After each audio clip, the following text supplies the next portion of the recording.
You're listening to High School Sports Talk on ESPN Radio, presented by VirginiaPreps.com. Now back to your hosts, Matt Hatfield and the coach, Ed Young. Back here on the program, we have a special guest on the line. He's the head football coach of the Granby Comets, coming off a playoff appearance, that big win last year over Lake Taylor that snapped their long Eastern District winning streak, and the Comets looking to get back into postseason come November. We say good morning to Coach Sekou Wilson. Coach, how's the summer going for you guys? Hey, good morning, everyone. It's going good. The guys been working hard, getting in the weight room, getting on the field. We made a couple of camping trips. So we've been working hard, getting prepared for this upcoming season. Well, we'll get into this season a little bit, but talk a little bit, if you can, about what you saw this past year. You guys had a fine year, made some noise in the Eastern District, reached the Class 6 Region A playoffs. I believe you ran into Ocean Lakes in the first round, got knocked out there, but had a number of guys contribute. Even Shavia Williams, I think, was one of the marquee names, and he's now at Norfolk State for you, is he not? Yes, he is, and he's going to do well for them. He was a very talented young man, good hard worker, motivated. Works real hard. And, we did have a good season last year, a much better season. We had a lot of guys come together. We had a good group of seniors that came together, worked hard together, improved, committed themselves to each other. So we had a lot of success and good leadership with last year's team.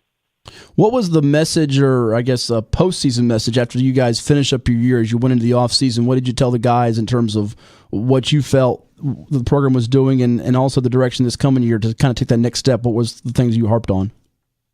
Well, one of the things I told the guys, the returning guys, right after the game when we were there at Ocean Lake freezing to death, but is that, they look at those seniors and they see how big those guys are, and they see how strong they were in the weight room. And that, when they were freshmen, they didn't look like that. They built their bodies over the course of their high school careers, and that their hard work in the weight room and on the field paid off.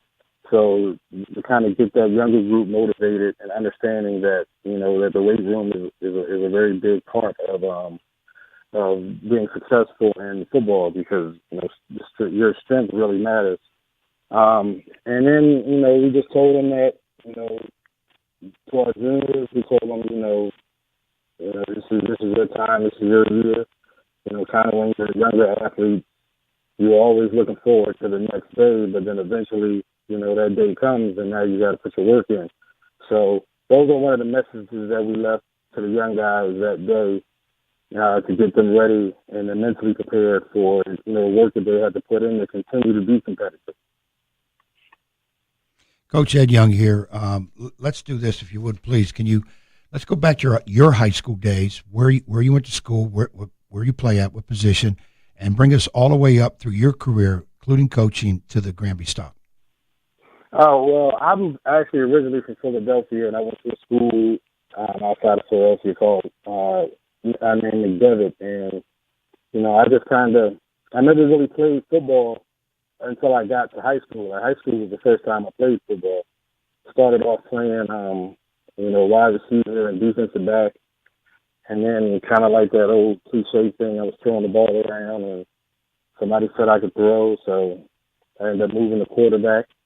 Had a good career there. We made the playoffs a couple times. And then went on to college and went to Hampton, played there, had a lot of success there, kind of learned what a winning culture was and, what type of, work people put in when you have a successful program. And then I really didn't start coaching until a couple of years after college. And I actually started coaching at Cox when Alasso was there, and me and Stack actually coached together. And then I kind of liked coaching, and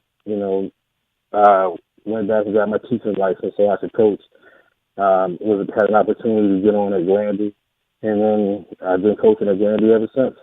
So I guess that with coaching with Coach Stack over there at Cox, that might be somewhat of how you guys developed the out-of-district matchup, because the Beach has only gotten a couple of, and you guys have had some pretty neat battles the last couple of years. Oh, yeah, man. He runs a good program over there. And we, because of the changes with the classifications, we were actually looking to pick up some more D6 teams at the time. And, I already had a previous relationship with Stack, and, we reached out to him, and he was game for it. We've had some good games, and we've continued it. And it's a good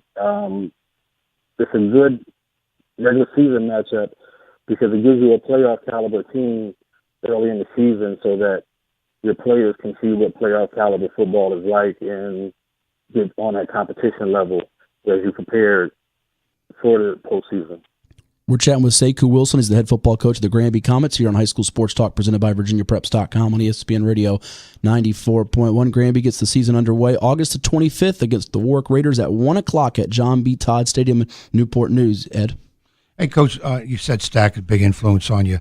Is some other coaches maybe that had an influence on your philosophy of coaching? And then please engage us in what that philosophy is that you'll be bringing to Granby.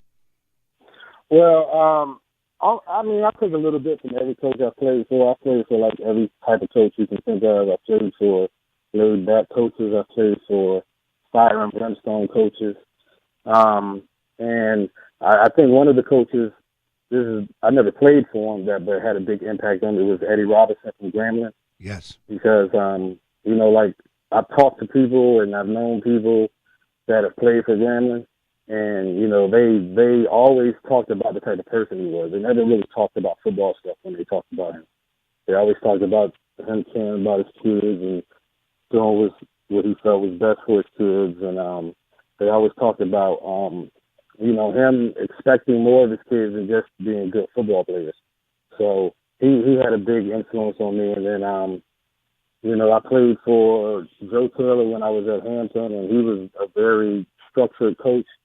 Very detail-oriented, had very high expectations of his players, particularly with their level of work ethic and on the field and in the weight room.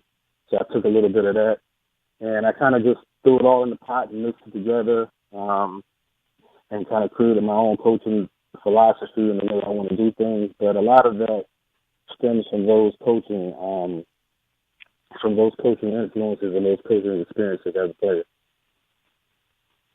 And, of course, now at Granby, of course, you're going to hang your hat on Katron Evans, the young man on the line, even though he's a youngster. But youngster really looks like, I'm looking over your roster and the survey you had sent for Virginia Preps, it's a lot of young kids. I mean, you're going to throw a lot of sophomores out there in terms of putting this together. So it's going to be a very, very teachable moment almost every practice.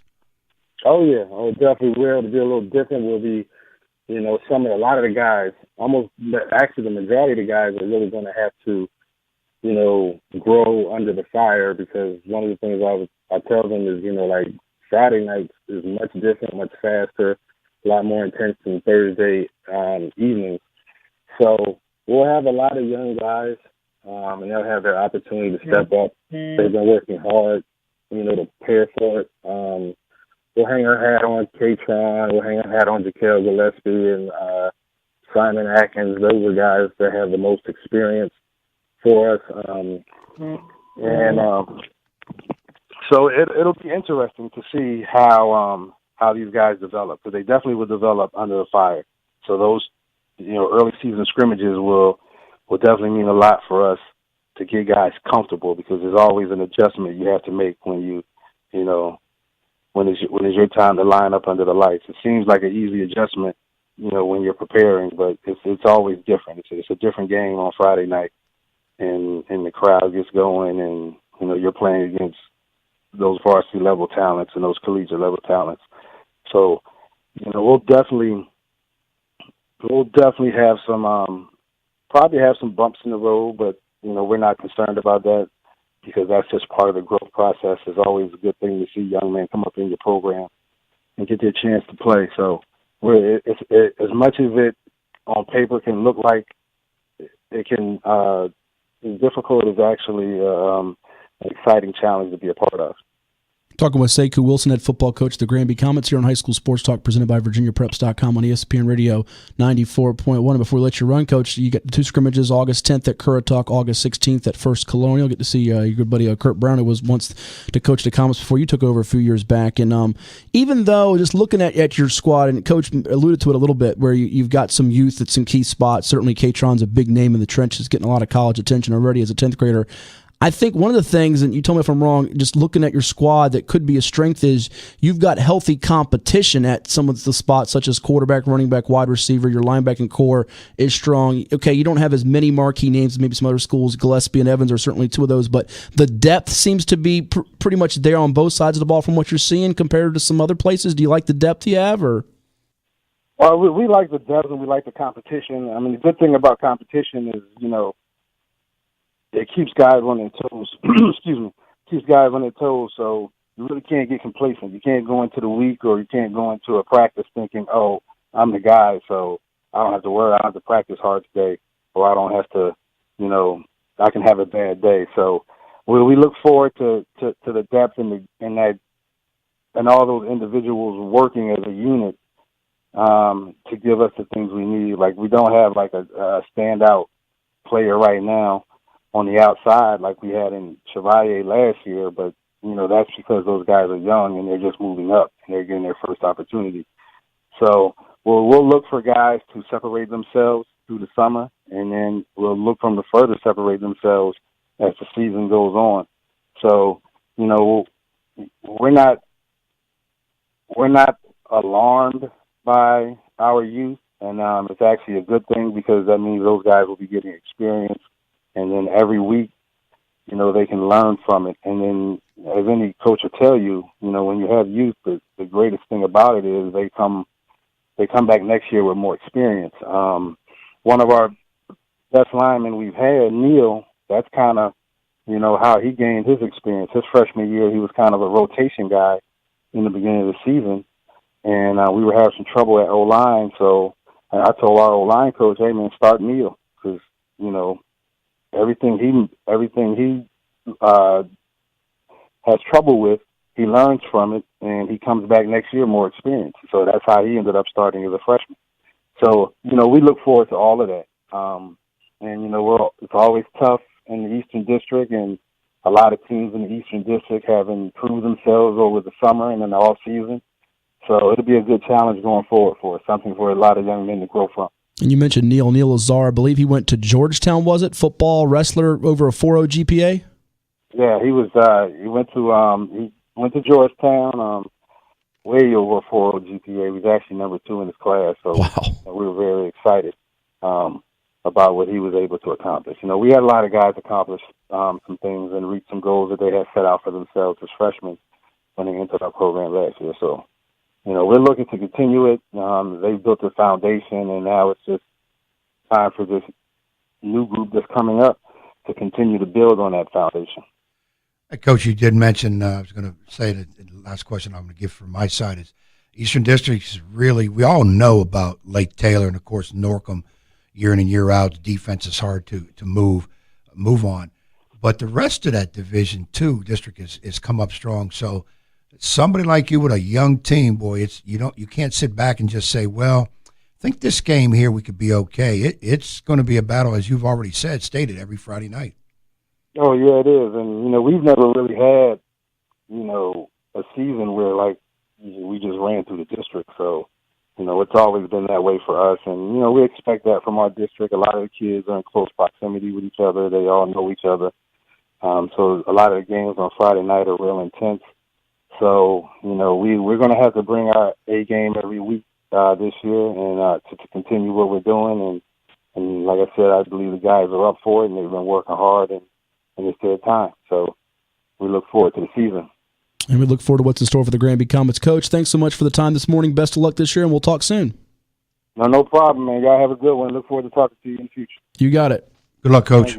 That is Sekou Wilson, head football coach of the Granby Comets, with us this morning here on High School Sports Talk, presented by VirginiaPreps.com. When we return,